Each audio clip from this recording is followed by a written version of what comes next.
guys. Welcome back to Kikiko Events podcast, where we talk about wine, viticulture, sommelier world, travel, and tourism. I'm Christine. I'm the founder of Kikiko Events.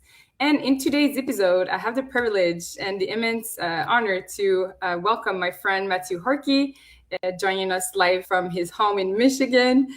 So, in today's episode, we will travel the world through wine, through Matthew's experience and extensive travel all over the world. So he has a very unique story that he's going to share today. In 2015, he just went on a sabbatical year, traveling the world through wine, and then started a new journey as wine influencer, YouTuber, content creator. He's also a speaker and author of several books.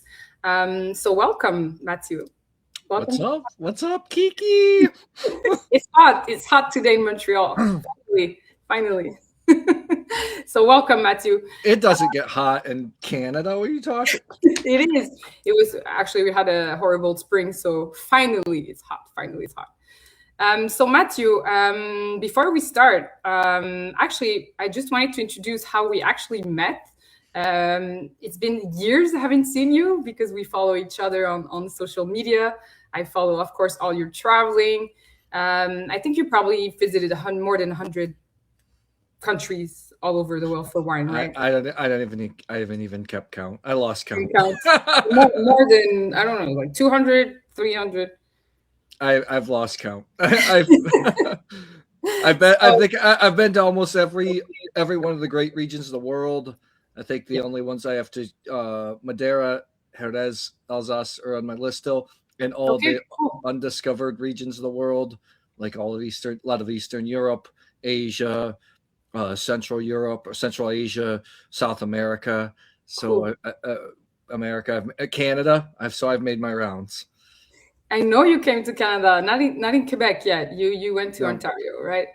I went to Quebec. I spoke last year in Quebec City and I visited a vineyard. Oh, so true. I was so mad because we couldn't see each other. You're right. Yeah, you're right. Exactly. I forgot about that. I have, we cannot keep track of everywhere you go, right? It's just like every week you're in different place. So yeah, we met in Puglia. I think it should be 6 years maybe ago. For a wine fair and competition in Bari in Puglia. I think it was like 21. I think 2021 or 2021. And I've been following you since. I read one of your book, which is fantastic. We'll talk about it. But first of all, can you introduce us to some of you of the audience who doesn't know you at all? How did you start in the world of wine and your the start of your story when you just decided to just leave everything behind because you're a doctor, you used to practice chiropractic, and then you decided one day to just change your life and go on to this wine journey. I did. I practiced chiropractic in Southeast Asia, in Singapore and Jakarta. I had traveled around the world by myself previously before starting practice, after graduate school, and then prior to starting practice. And I got bit by the wine bug. Well, also the wine bug and the travel bug in graduate school, even though in graduate school I was drinking crap because I couldn't afford anything else. When I knew all along after a certain amount of years in private practice, I wanted to travel around the world again because that was just what. So in 2015, I ended practice. I traveled with my then girlfriend at the time. It took about a year just to do nothing. And I was spending all of my money on wine tasting and eating. So my girlfriend at the time said, maybe we should actually try to do this as a career. So by the time I got to Turkey, Georgia, Armenia, I kind of dug down deep. And I realized at that time there was not a lot written in English about those regions, especially Georgia. That was just like on the precipice, before Georgia hit the precipice of kind of blowing up media-wise. I mean, my book on Georgia came out like only a couple months after Alice Firing's book. So like it could have been like one of the first English. So anyways, I started writing about that, about unique regions of the world. I was attracted to Eastern Europe. I couldn't start writing about Barolo, all that kind of stuff right away. And it snowballed from there. I did, from the start, I did start YouTube, although I did not know what I was doing for 7 years. I was just posting videos, and like they were getting Doing no content. views with my phone, and they were crappy videos. And I was, of course, not a wine professional yet, so people kind of seen the journey of me becoming a wine professional throughout the YouTube channel process, and now now I'm focused almost exclusively on video, and YouTube is where people will find me the most. So that's That's cool. yep. And And what was your motivation to just like wake up one day and just say, okay, I need a year to just figure out what I'm gonna do for my oh, life? Like, there was no motivation when you look at the things that are my hierarchy of values. Travel and experience are up at the top, and I always knew that at some point after private practice, a certain amount of years, I didn't know how soon or it would be, that I would wanted to travel around the world again. It's just I had done it before. I had just so many immense experiences, and I wanted to do it again. And I did it. I didn't know how long I was going to do it for, but I've been doing it now. I mean, for over, geez, it's going to be 11 years. No, it's crossed 11 years. 7 of those years, I did not have a house. I traveled around the world, the wine world, without a home, that's nonstop. crazy. 4 years. I think also it's part of you that you're very curious, adventurous, and it's you have it in you. You always had it in you that you wanted to explore the world, right? I think probably I guess my life started as a traveler because I'm adopted. So I came over when I was 5 months old from Korea. But my dad said that I always wanted to go down dead end roads when we were driving a car. It's like, Dad, drive down that dead end road to see what's there. So yes, Oh my God. curiosity is probably the most. And I'm not sick of it. In fact, I'm going to travel more, and I would travel more. I have a home base now. I travel pretty much every month. Last year, from August 15th to like December 3rd, I think I was only home 15 days. Last year's second half was like an Insane. intense. I'm getting actually a little antsy now because right now, the summer, I'm going to be hunkered down for a couple of months. So I'm getting a little antsy. But I would travel more, and I want to do more different types. I actually want to do more speaking in and outside wine. I did that last year. Speaking outside wine, actually, where the money's better. Yeah. And yeah, I'm not sick of it. People ask me all the time, "Are you sick of it?" No, I would travel more. If I had zero, one of the only reasons I like to have a home base and come back, obviously, is to shoot the content, but it's to keep Yes. my weight under control. So I'm not eating so much, I'm drinking so much, like when you're on wine trips, and able to work out to I keep love myself. that. So you feel because people would be not most people, a lot of people are a bit anxious when they travel because they want to everything organized and they're out of their comfort zone. But for you, I think it's the opposite. When you're It's the home, opposite. I get anxious when I'm home. I mean, I like my home life now. I got a new house. I got a great studio. I have started to try to make some friends, plant some kind of roots here. But I will always need to travel. And I don't see myself slowing down at any point. I get so excited getting to an airport, seeing where I'm going to be. Real growth, like as a man, I think, especially as people, but I think as a man, you're not going to make an imprint, or you're not going to make any dents in the world by sitting at home and flickering on the screen. You make dents by going out, getting outside the house, meeting people, making connections, trying to forge your own way, living outside your comfort zone. And that's what travel does to you, puts you into it builds you into a tough person, because things go wrong when you travel, and how you handle it, how you keep your cool. Those are skills that carry over into every aspect of life. I love it. And for people that are curious about a little bit of your journey and everything you just talked about in the book that you wrote, I don't know if you want to promote it, but I want to Yeah. promote it because I think it's a great book. I really enjoyed reading it. But Travel, Learn, Earn. Let the World Be the Guide to Freedom that you wrote. I don't know if it was your first book. It was my first book. I thought I was going to go into like the seminar personal development motivation business. I saw like some things behind the curtain of that, so I didn't. And it wasn't just me. And I hadn't like lived life, or like I had at that point. I'd lived lives, much more life than a lot of people my age. But I was still a young man at the time. I think when I wrote that book, I was 33 or something like that, 32, something like that. 43, almost 44 now. But yeah, I still actually think fondly about that book, and even going back now. Although I don't think I shouldn't say I'll never write again, but if I write again, I'll hire a ghostwriter.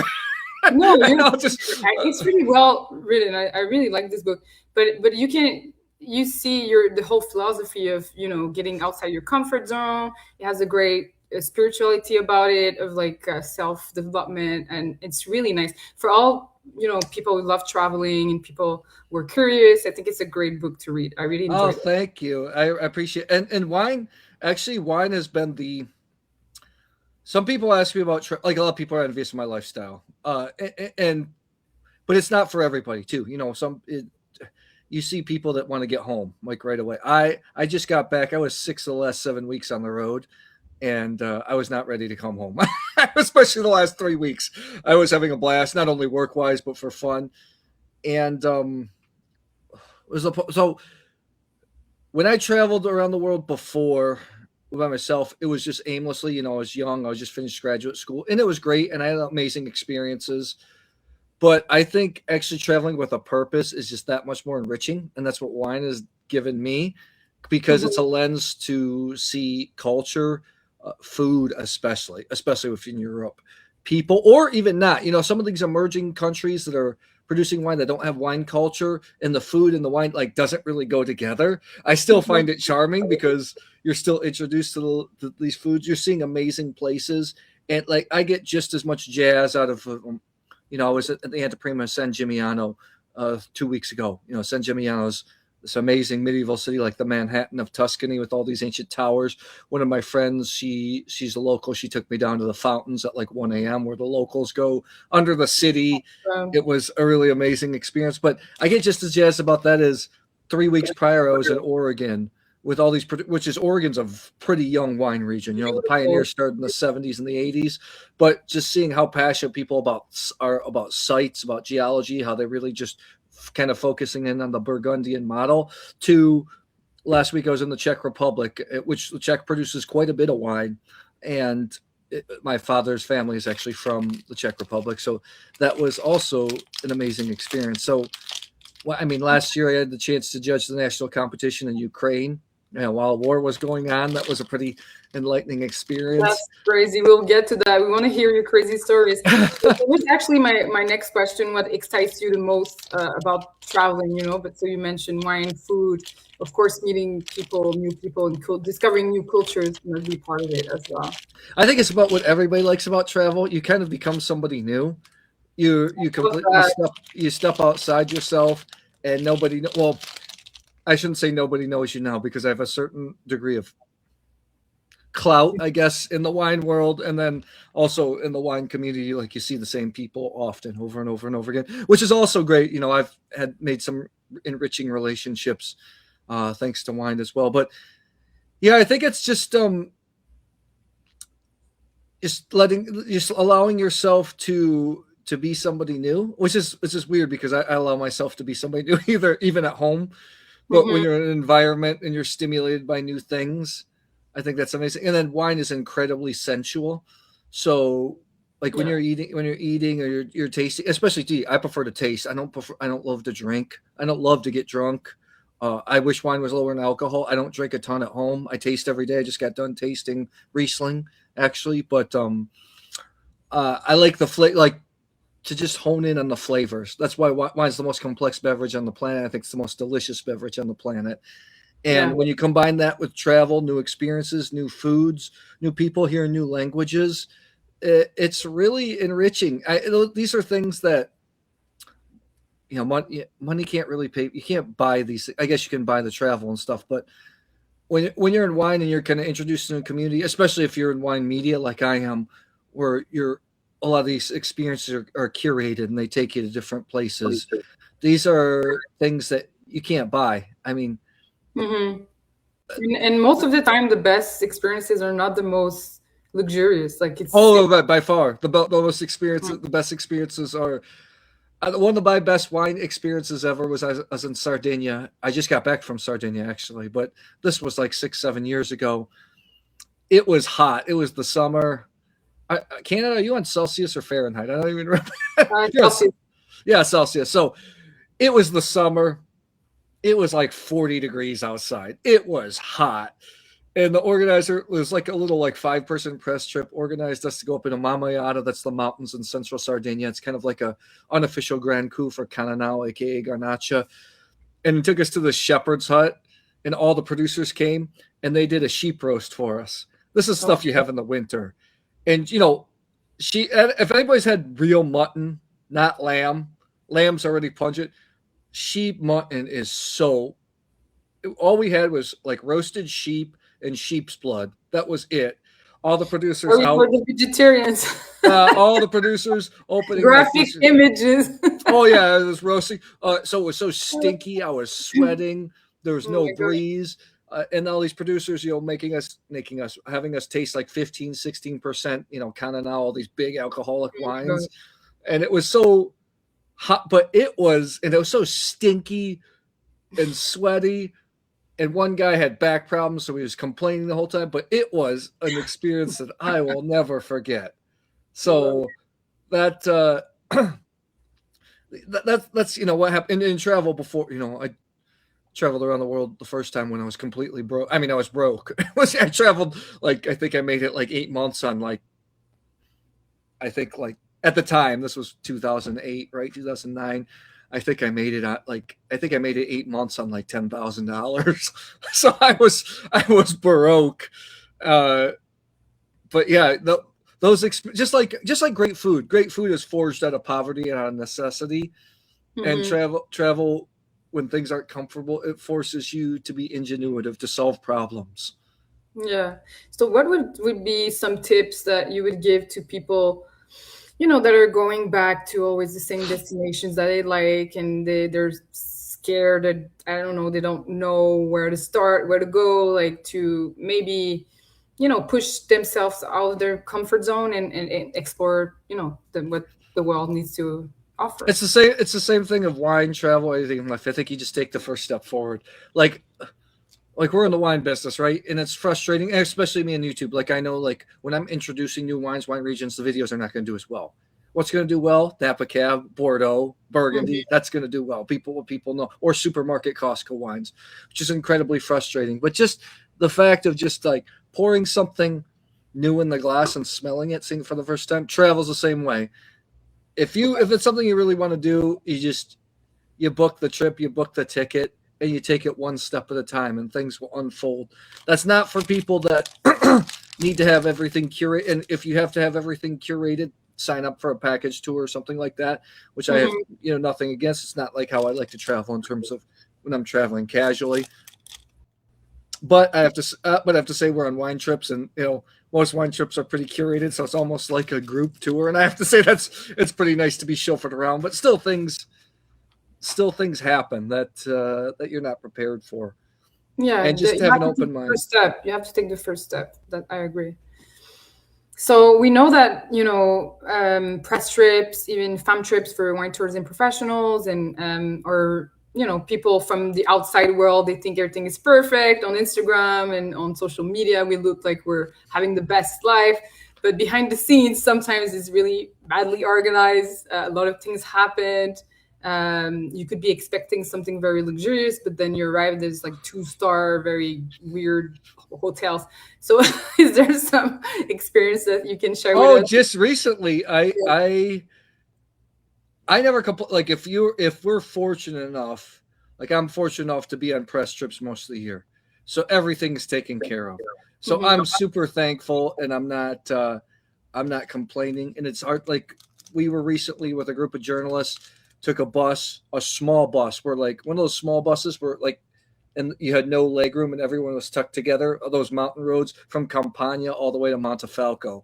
So it was like 6-7 hours, and people were complaining. Like it was hot. People were complaining, and I was just smiling. And one of the older gentlemen was like, "Man, I didn't see you complain once when we got out." And I was like, "I'm in Italy. Yeah, I've been in worse place. Like, I got from point A to point B. It's fine." You don't look like you're the type of person who complains a lot. I mean, I've complained definitely, but there's a time and a place. I think a lot of people I see on wine trips, especially older people or people that are more experienced, they kind of take things for granted as it becomes routine.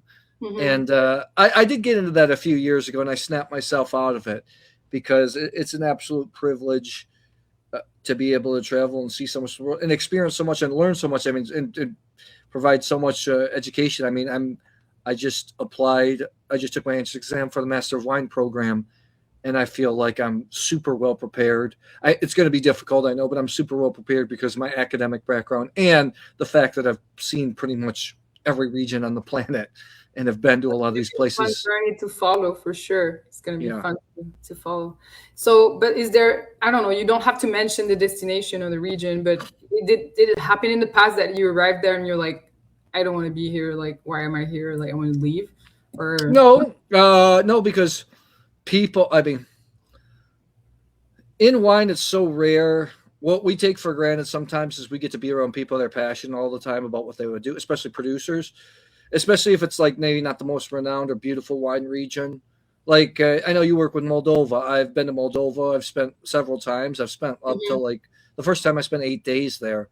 And is it the most beautiful country on the planet? No. Chisinau is the most beautiful city in the world. No, but the people are incredible, super passionate, fantastic wines. So I have yet to go to a region where I was just like, Mhm. and because I'm traveling too, and I'm learning. That's the thing. I'm learning. I'm constantly putting input in here that will make the things I do on video, the content, judging different competitions, that much Mhm. more better because I've had those enriching experiences. So So I know it's a disappointing answer, but no. you're taking it for what it is instead of comparing, because that's also could be a problem of like comparing everything. Like, oh, I'm used to this kind of level of, and then you arrive to another country that's maybe has less money and don't have the same standards, right? Yeah, that comes though from I lived in poor parts of the world. I traveled in before in countries that were not as developed, and those are actually probably more enriching experiences because you become more thankful for what you Mhm. have. I mean, I use Moldova again. It's one of the poorest nations in Europe. They call themselves, they're not in the EU, but in Europe, Yeah, right? But the people are lovely and the spirit is amazing and the wines are great. So the food. the food's good. Not my favorite in, No, in Europe, I must admit. It's solid. It's pretty good. It's not. I don't think it's. it's pretty similar. Like it's not, but I really like it. But it's true. This like it depends. I mean, it depends. Italy has amazing food. Like everywhere they have amazing food. Did you like Turkish food? Because Oh, I think Turkey's one of the great cuisines, underrated cuisines. I think they're the best at spicing meats of anybody in the world. And they had a huge the Ottoman Empire was huge. It had a huge influence on even the food going up into Moldova as well. You see some of the food. yeah, Has exactly. They're influenced by yeah. Romanian food is similar to Moldova, of course, It's the because same. I mean, because they and then the joke is Moldovans say we don't speak Moldovan, we speak Romanian, and then yeah, there is a Moldovia region of Romania. So I mean, they really it's the same language, same kind of culture, same grape varieties. So yes, they pretty much, yeah. Cool. And then we're going there, like the up and coming destinations that you think, both for the quality of the wines and the quality of wine tourism and hospitality. Which destinations that you would say are up and coming and that we should look? well in terms of wine quality, there's like an even playing field now. I think everybody, even these lesser known countries, are producing great wines with Mhm. technology, knowledge of viticulture, knowledge of what you're doing in the cellar. And I blind these a lot. I've collector friends that are a little older, more conservative in their approaches, and they want me to bring these crazy wines, and these crazy wines do as well, or sometimes beat more pedigreed wines. So when it comes to that, um, I think wine quality you can't go wrong anywhere. I do think in Eastern Europe, for instance, or some of these emerging wine regions, you also have to think of them almost as New World because some of these areas were coming out of socialism, communism in the 90s or the 2000s. So these producers had to buy all the equipment. Land becomes expensive. Wines are not cheap. I spend a lot of time in Croatia. Croatian wines are not cheap at all. They're really expensive. And a lot of these wines don't make it outside those borders. So I think it's nice to go there as somebody that wants to experience something with new eyes. But it's these wines aren't going to be distributed. Sometimes you're not going to be able to get them back home. I think what's really having its moment in the sun right now in terms of affordability, old wine culture, but a renaissance is Greece, which you know very well too. I love Greek wines. Not enough. And I've been twice, but I haven't been to the islands, yeah, Peloponnese. So, but I'm gonna let you continue. But I think they don't promote enough their wine tourism. I think it's still very, very at the well, beginning of they wine run tourism. out of money. They also run out of money quickly. So they, I've never been on a press tour in Greece, actually. No, but you were telling me, right? Because Yeah. yeah, Actually, it's so funny. Now I think Greece is the only country, wine producing country in Europe, like of the pretty major ones that I haven't been to. And I love Greek wines. Like I know them really, really well. really good. Which I find is weird. A couple of times people have tried to bring me over there, but then they had problems with getting tickets, all that kind of stuff. To go Yeah. back to your question, I think I really like the ex-Yugoslavian countries and Hungary. And I think Slovenia and Croatia have a little bit more development in terms of wine tourism. It's a little bit easier to get around going. People speak English there. So Cool.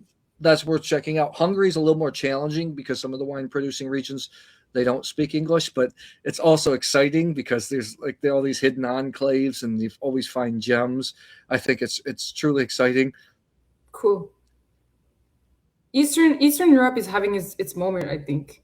Isn't Yeah, it? it is. I mean, I just got back from Bulgaria too in December, big tasting, and I've always loved going to Bulgaria. Also, fantastic wines and uh, beautiful people, and it can be also these some of these wine. Like I remember in Romania, I was on a trip. Oh, Romania, a lot of times through the wine regions, you'll be on a highway, all of a sudden it'll end, and it's like a dirt road. So you got to Oh be my God, used. I don't want to even go there. Like on my first trip to Moldova recently, we had a bus and it was a really long drive to go to one winery, 3 hours just to go to one winery back and forth. Yeah, And there was holes in a lot of holes and the roads were terrible and the suspension of the bus was very bad. So it was like being like on a yeah, roller the coaster. roads. For, for me, it was like, holy Jesus Christ. I thought Quebec had bad roads, but this is another level. No. Well, some of these regions, like Romania, I think in some parts of southern Serbia, where people are still on horse and buggy, and it's amazing. Like in Romania, I was like, God, to think they're in the EU, and you go Wow. these some of these villages, and people are like using horse. It's not like a leisure thing. It's like out of necessity. That's crazy. Oh my gosh. So, okay, so let's go to the competition world. That's another fascinating world that a lot of people are curious about because also it's very prestigious from the outside. And um, how many competitions are you doing as a wine judge every I year? judge about anywhere from 6 to 8 per year. I think this year I'll be at 7 by the end of the year, and then I think last year I did 10. So It's a yeah, lot. it's a world that I'm pretty familiar with, so to Yes. speak. And also, if you guys want to go check out Matthew's work on YouTube, TikTok, Facebook, Instagram, he does a lot of videos behind the scenes, which is really, really cool to watch and see actually it goes on and how it's I organized. actually got in trouble for one of them with Concours Mondial. They didn't like they said that they felt like it seemed like the I was showing that the competition wasn't blind. And I was like, what are you talking about? Really, I don't think they really watched the video. that's But funny.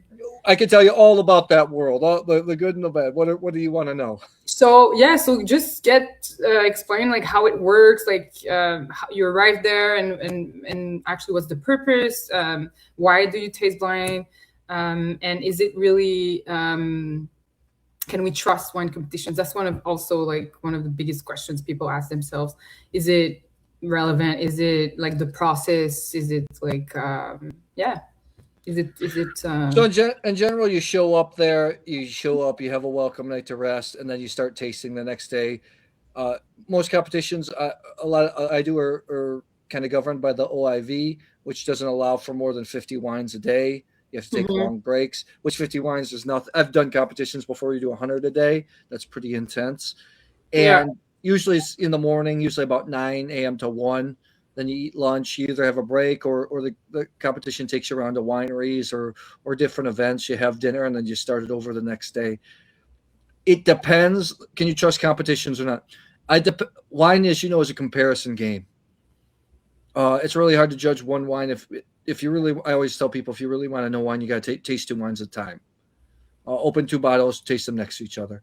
So if their competition, I've been at competitions where they didn't have a name for themselves and the quality overall was lower. So obviously, people wines that are going to get gold medals, they're the best of what's around. It's almost like you go into a bar in a small town. It's like, is that person hot? No, they're the best of what's around, so to speak. So exactly. if you go to and the order, I think, is really important. Even when you do a regular tasting with the same producer, what you tasted before and what you're going to taste after is going to influence a lot. The taste. Yeah. Some of the more prestigious in the bigger competitions, I get some very high quality wines in. But then again, like there was that study a while ago that came out about judges in the California Wine Fair, how they couldn't replicate sometimes wines that had already been served to them. However, the statistical analysis showed that by having a jury, that cancels out and that evens out everything. So it's actually pretty reliable. I know in competition, because I'm also often the panel chair when I do competitions, and I think that we're very fair and we trust the wines. Now, however, there's certain rules within the competition that so many wines can get medals. So some of the silvers might get thrown out, or some of the low golds turn into silver, or some of the high silvers turn into gold. So, and that sometimes that stuff where there's another master tasting panel that checks all the medals afterwards, and then they give the final say. That's out of my control. But I've been pretty happy with some of the bigger competitions, and I feel like I could trust them. I don't like how certain competitions. Let's take, and I'm not a judge there, so let's take Decanter for instance, which I was thinking about judging this year, but I would. They have different price categories, different brackets, which I think is phenomenal because I think it's awesome. But the consumer, what they see on the label, you see a gold medal or a silver medal. Like for instance, there's a gold medal. The wine's a €5 wine. Like it was a gold medal in that context, or a $5 wine, not a gold medal in terms of great wines around the world. And then people have to remember some of the greatest wines in the world, they don't need to submit to these competitions because they already have their market, right? There are some very, very good. I think that wine competitions nowadays are probably strongest in terms of lesser known wine regions, like say within Italy, France, or lesser known wine countries, because people are trying to get their names out, and people are submitting especially Eastern European countries are submitting their top notch stuff to these competitions. And it depends. Like I also do one in Asia called the Asia Wine Trophy. It's the biggest wine competition in Asia. The importers, not the producers, submit the samples.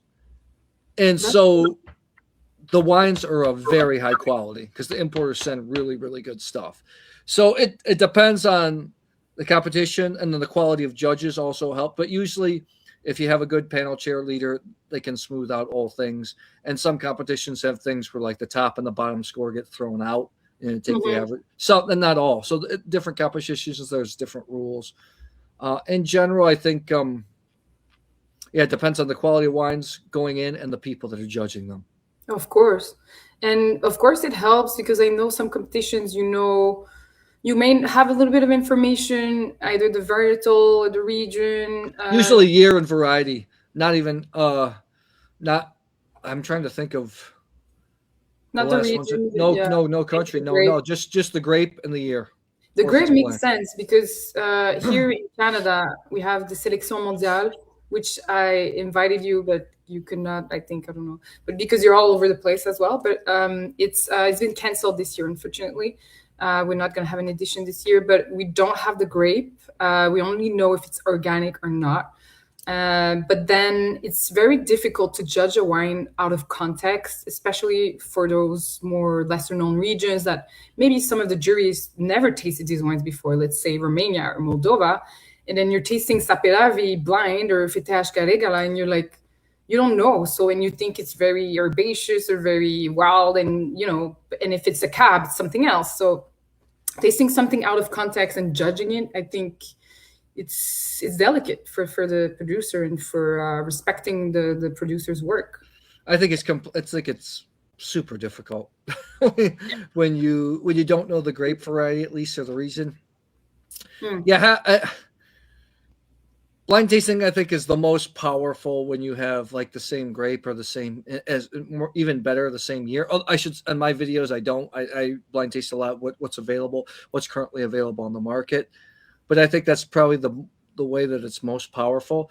If it's just a grab bag and you just throw it, like, I think that's fun if you're getting together with friends or stuff, but that's really tough to evaluate in terms of a competition. That's really tough. Mm-hmm. Yeah, and even for us as wine professionals, we always compare, because the classics are the classics. France is France, Italy is Italy, and you always try to compare from the benchmark. But you need to understand actually the wine for what it is, and the grapes. If it's a native grape, indigenous grape, you need to understand it. And when you visit the country, you talk to producers, then you're able to really evaluate what it is and have, instead of just always comparing Yeah, I to agree. international grape. So. Yeah, so wine competition we can trust, depends on which ones. Of course, the ones that are more prestigious have more notoriety than others. I've generally found that in general, like decanter, depending on the price, you gotta know the price. Your decanter, which I don't judge, Concours Mondial, which I judge, Mundus Vini, which I judge. Uh, if it's a gold, if they're gold medals, I generally find these are types of wines when I'm tasting against like top notch stuff that I think would be like in the 89 to 91, 92 point rate. Like I think they're going to be pretty good for these more prestigious competitions. I like some specialty competitions, like I've judged before, like St. Mark and Chateauneuf de Pop, which is all Chateauneuf de Pops, like everybody, maybe except Rayas. And that was awesome. That was awesome. I just got back from a Vermentino competition, judging Wow. Vermentinos from all over the world, and that was so much fun. And the quality of wine was exceptionally high. Even at the end, when there was a gala, we could taste everything that was out. It was really impressive. So I think some of the specialty competitions where you focus just on one variety can be That's pretty cool. good and pretty trustworthy too. Vermentino anytime. Get me Vermentino anytime. It's so good. I would have. It's so hot today. I would have fresh Vermentino from Corsica or somewhere else, Sardinia. I just got done with speaking of hot. I just got done tasting Riesling. So Oh, where is it from? this is FX Pickler from Mm, Austria, yum. one of the I don't greats. taste enough wines from Austria and Germany. Yeah.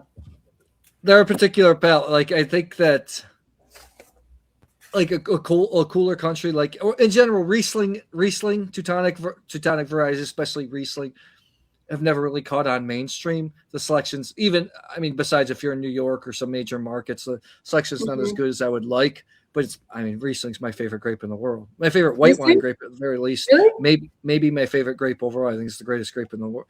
Uh, Sangiovese is my favorite red wine grape, but I think if I had to like overall, I think Riesling's maybe the Really? greatest I grape would in have the world. never guessed it was your favorite. Did you like Canadian Riesling from Niagara? From I like Ontario? the Chardonnay and the Pinot Noir a lot more than the Riesling. Really? Cool. I didn't. It's Riesling's really tough without the traditional countries. The way they ferment, like to get the aromatics as pretty as possible. I generally find people don't get it right. There was a couple in Niagara that I was fond of, but it's difficult. I think for Riesling, for the most part, I'm always going to trust Germany, Austria, Alsace, Australia, USA. Hmm. USA before Canada? I don't agree. Let's do Oh, a blind tasting. Finger Lakes. I doubt Finger Lakes and some Washingtons and Oregons. Oh man, actually, I prefer the Canadian one, but maybe I'm biased, but okay. I think it has a really particular it has its own typicity. Like it's not even comparable to Finger Lakes. But let's see. Different palettes, different, and I didn't taste a lot of ones from Finger Lakes. So okay, what's next? So yeah, one of the questions I wanted to ask you is, do you get sometimes just tired, overwhelmed of tasting because you taste, thousands of wines per year? I do a lot of tastings as well, but probably you taste more because of the competitions, because in one day you can taste, 50, 100 wines a day. Yeah, do you get tired of it? How do you balance your I do definitely get tired of it. I actually during the competitions I don't because they're usually they're no longer than 3-4 days at a time. I'm pretty focused. You're in and out. Uh, During sometimes stand-up tastings are more fatiguing. I think I taste anywhere from 3 to 6,000 wines a year, 3 to 5,000, somewhere in that range. No Mhm. less than three, sometimes up to 5 or 6. The stand-up tastings, they get a little bit too much because you have people around you, they're Oh talking my and God, kind of stuff. I it's true. actually, until I got some work done on my teeth, until that, what I was having, because one thing, we can't have everything in life. Like, I'm blessed with some things, I'm not blessed with great teeth. And when I was having teeth problems with my teeth, yes, it was starting to get really fatiguing because it just didn't like it. Like, it felt like my gums were receding. Like, it's some teeth that were cavities in them. But now I've got everything cleaned up, and I've noticed in the last 6 months I don't get fatigued at all because I've really enjoyed it. Mhm. And I've been taking care of my teeth a lot, which is something you really got to, just your overall health being in this business.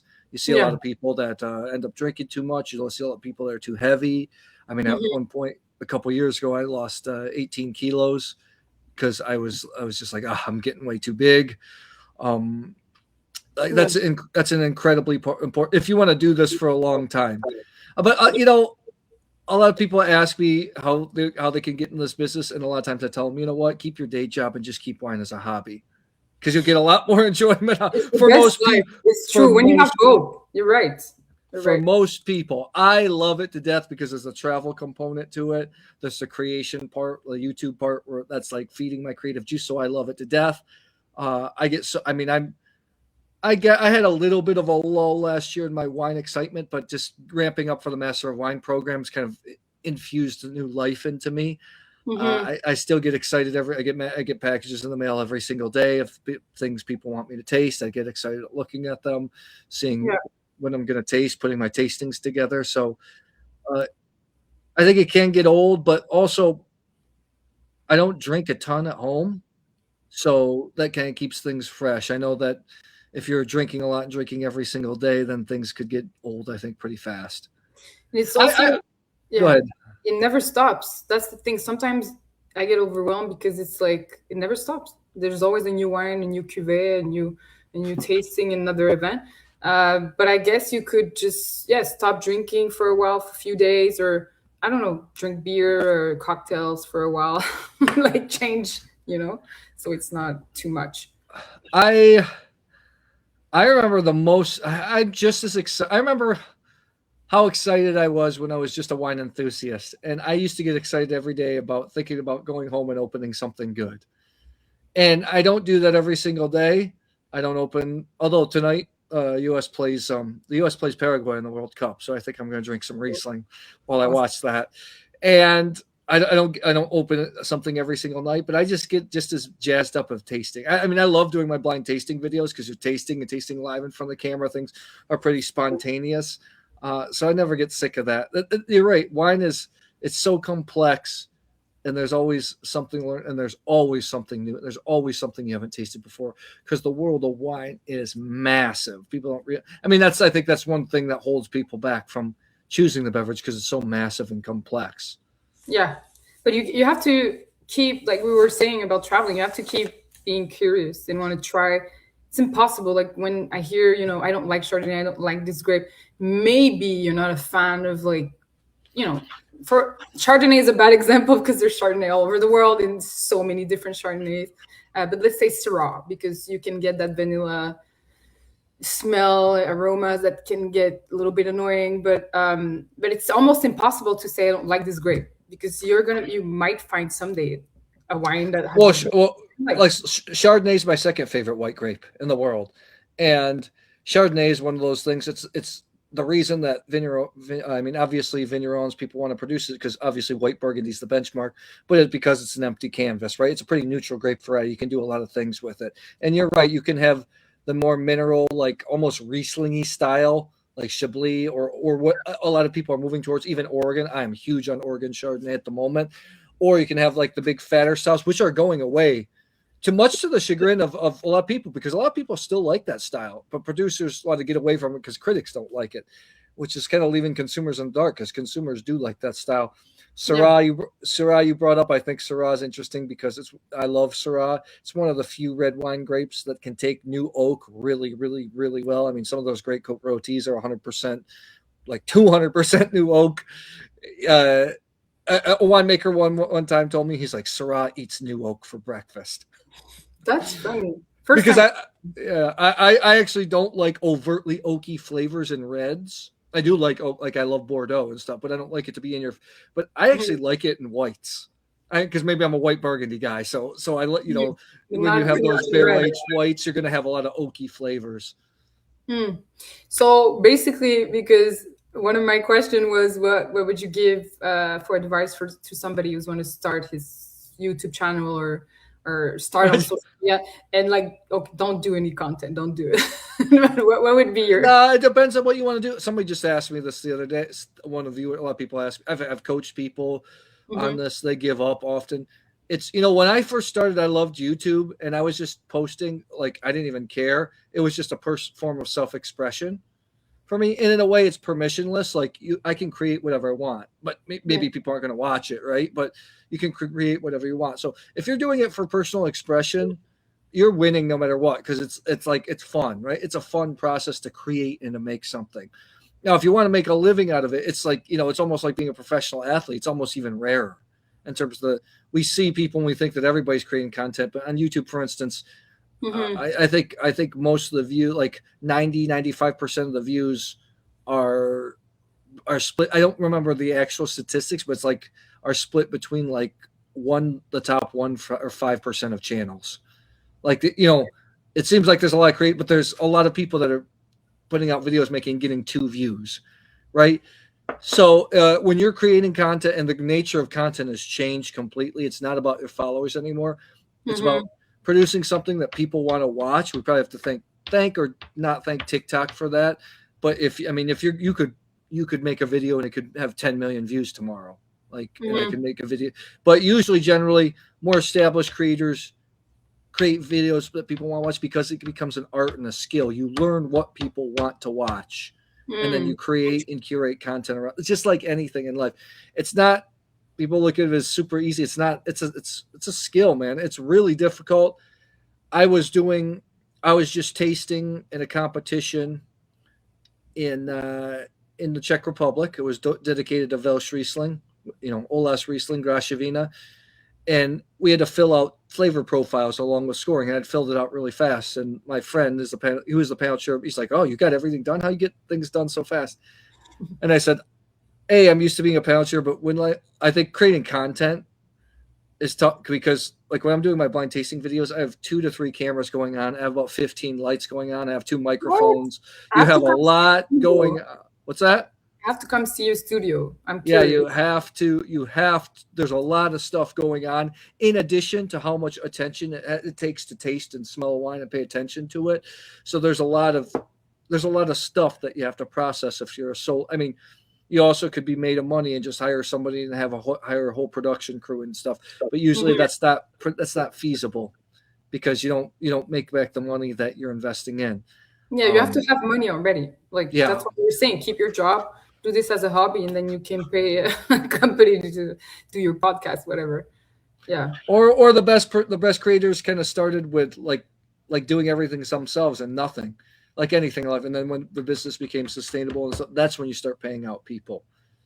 Yeah, and I see a trend right now that the most authentic videos are the ones that have more views. Like, you just film yourself eating your lunch, or like, I'm saying anything, but like the most silly videos, like you would say, like, how come it has 2 million views, and it's so ridiculous, right? You don't know, virality is like, you don't know if anybody cracked that code. But it's not any different. Why did, if you think back about it, why did some songs, like in pop culture, like some songs take off? And some, like, musicians would say, that's just a terrible piece of music or a terrible piece of art, but it connected with people in some way, so it became huge. So this is something that I don't think. When you do create content, it's trying to understand human psychology. That's the biggest thing. Love that. Very nice. You have to know what people want to watch, what they want to click on, what's going to pique their interest, how to tell a story, which is, I kind of also hate saying that, because it's a generic thing to say. And so everybody says that, but so few people have actually mastered that or gotten good at that. That's good. So we could go on and on. It's so fun. So before we move on to our rapid fire questions, I wanted to ask you. I know the answer already, but you never know.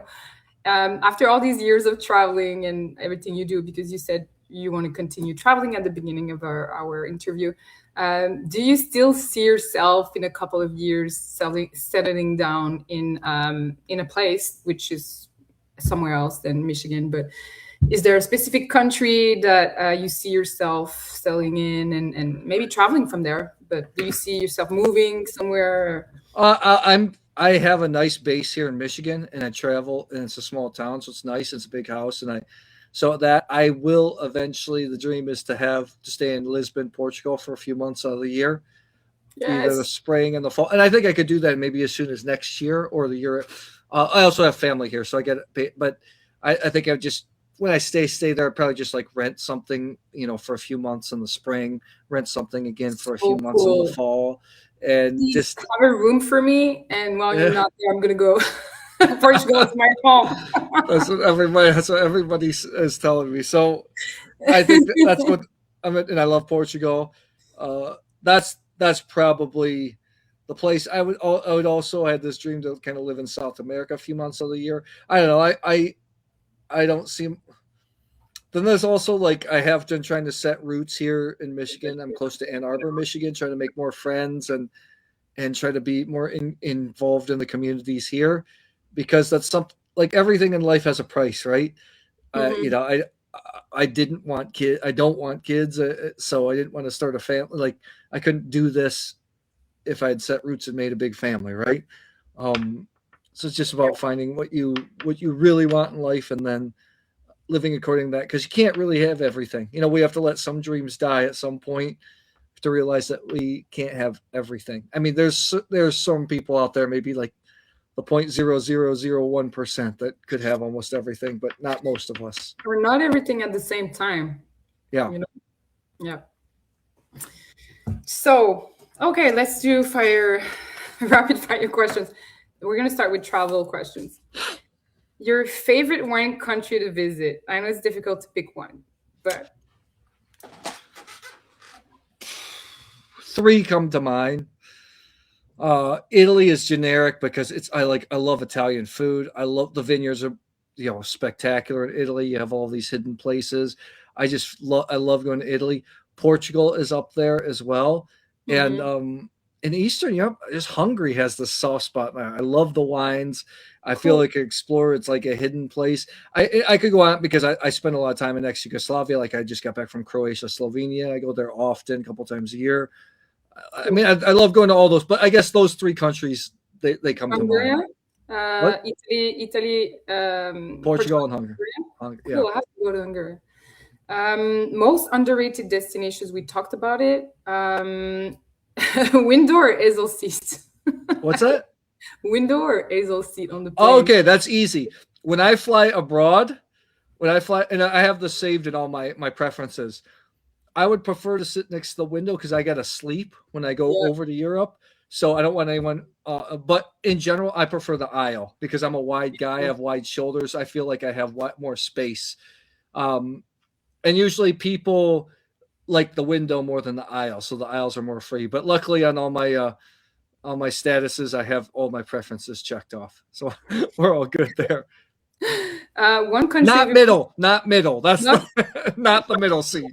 no, unless like some of the seats are like there's four seats, you're in the middle, and like there's two seats that are empty. I never like the middle, either at one of the ends. But luckily, if you go I travel a lot, not the summer, the spring and the fall, and a lot of times there's spaces. It's not completely a full flight. Yeah. One country everyone should visit at least once. I guess it's pretty much the same as your favorite countries, or maybe. No, I do. I guess I would pick Italy. I think a lot of people.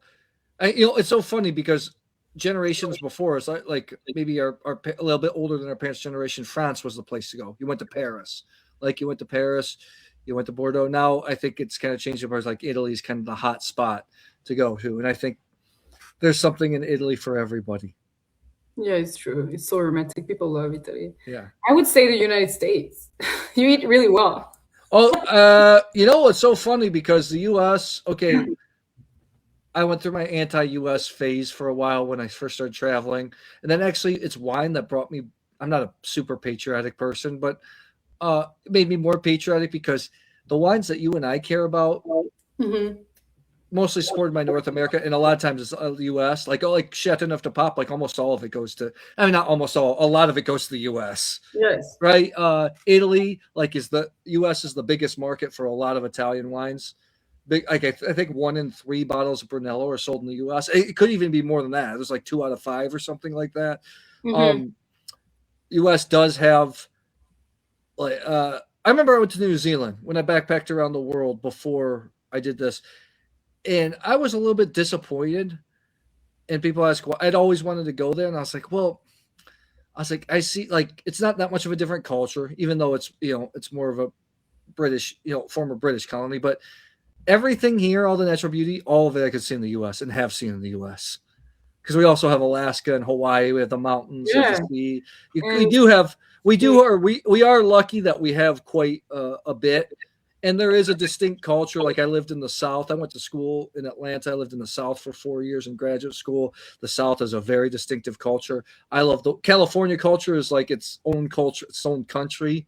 The mhm. Pacific Northwest is its own culture. I'm from the Midwest. We're kind of culture neutral, but there is a culture to it. There's like everybody's nice, quote unquote. So you're right. There is a lot to.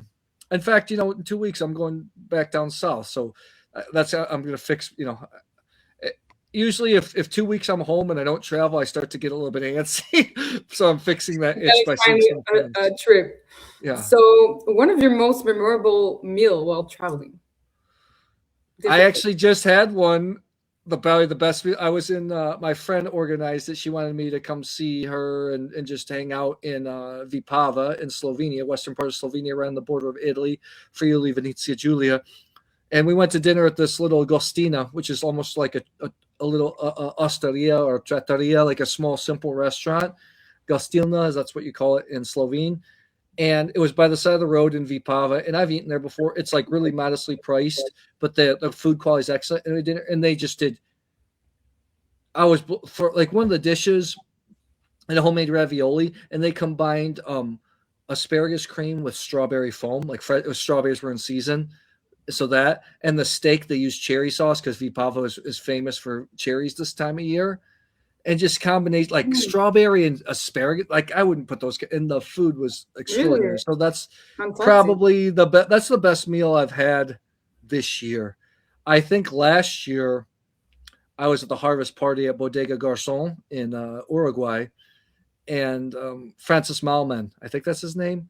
He was on Chef's Table. He's like one of the most famous chefs in Argentina. He also has Michelin star restaurant in the village of Garzon, the Puebla of Garzon. So at the harvest party, we turned the whole village into basically a big Michelin star restaurant. And what he does is old Argentine cooking over fire. So it's big splits of animals, chicken, lamb, beef, over the fire perfectly. Like, I have pictures, and there's all these, and it was like the best chicken I've ever had. It was so Oh my tender and God. juicy. It reminds you, like, when chicken's done well, it can be such a phenomenal meat. Like, sometimes Oh, it's cooked to yeah. be over. It like melted in my mouth. That was a pretty memorable experience. So wine allows you to have when I'm home. Like right now, I'm going in 2 weeks. I just paid like quite a bit of money to go to a collector dinner with one of my friends. They wanted to go to this like restaurant, and I'm just going out of relationship. But I'm like, I don't want to.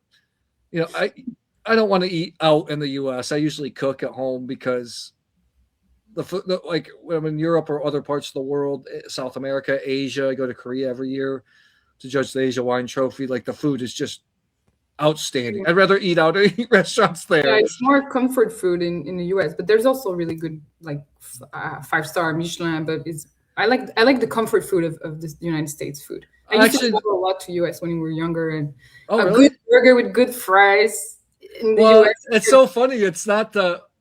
I'll cook that for me. I'm near Detroit. Detroit's got the largest Middle Eastern population of outside the Middle East, and a lot of Lebanese restaurants, Middle Eastern cuisine, and the food is that's what I'll go out for and pay. like that, or if I want some like usually Thai restaurants are pretty dependable. Next to me, there's a woman owns a Singaporean noodle place, so I'll go there sometimes to get hand pulled noodles. That's the kind of stuff. That's comfort food to me. That's the kind of stuff. But I miss. That's what I miss about living outside the U.S. I feel the food becomes better. But in the U.S., you can have a little bit of everything. So there's pros and cons. One more question. That's a tough one. Natural cork or screw cap? Screw cap, no question. I get so upset when I've got a big collection behind me. I've got a couple thousand bottles of my when you open a bottle and it's corked. I hate it, or it's a bad cork. It's not corked, but like it's kind of a moldy cork or something didn't fall into place.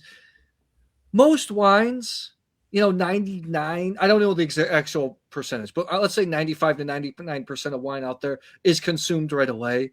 So why not use a screw cap? Why do you need to get people frustrated with a corkscrew?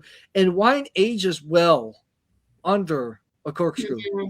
That's a whole new conversation. But I mean, and people forget that these great wines and they're aged for a long, long time under cork. People have to change the cork and sometimes refill the bottles a little bit. With screw cap, you don't. I love the Stelvin cap. I love it, love it, love it, love it, and I love places like old world countries like Germany has embraced it. A lot of their fresher Rieslings are bottled under screw cap. Italy, they just can't change the market. The Italians will not accept. I think even France, even the south of France, has started to embrace it just a little bit. Portugal is tough. You're not going to get them because they produce a lot of cork. South America, I mean, I love when I'm in Australia and New Zealand, all these great wines are under screw cap. I think it's amazing. Yeah. Pros and cons. Yeah. Wait, what are you? What are you? Are you pro? I know I would pick cork, but I'm interested to do these comparative tastings with this different vintages, cork and twist cap, and I've had some discussions with producers and that are pro twist caps that if you want to bottle the wine as its purest profile as when you taste it in the tank or in the barrel, like the twist cap is the best. But then there's other problems with the twist cap, and the wine is more reductive. And of course, you can choose the selection of oxygen, and there's all these technologies with this. But for the romantic part, and also I think I prefer oxidative than reduction, oxidative than reduction. So I don't know. It depends. It depends what type of wines. It depends a lot of things. But yeah, I don't know. Let's see. It's going to evolve in the next years for sure. Thanks so much, Matthew. It was so fun to see you. We're going to have to do part 2 and taste wines together. Sounds good. Good luck on all your new projects. I know you applied for Master of Wine program. If you want to follow Matthew, guys, on social media, he's on YouTube, TikTok, Instagram, Facebook. What else? LinkedIn. You could just put my name right there. Type in my name. Absolutely. And it comes up. And yeah, continue great content. And I'm going to see you soon. Thank you guys for joining us. And don't forget to follow us on YouTube and on Spotify. Ciao. See you next time.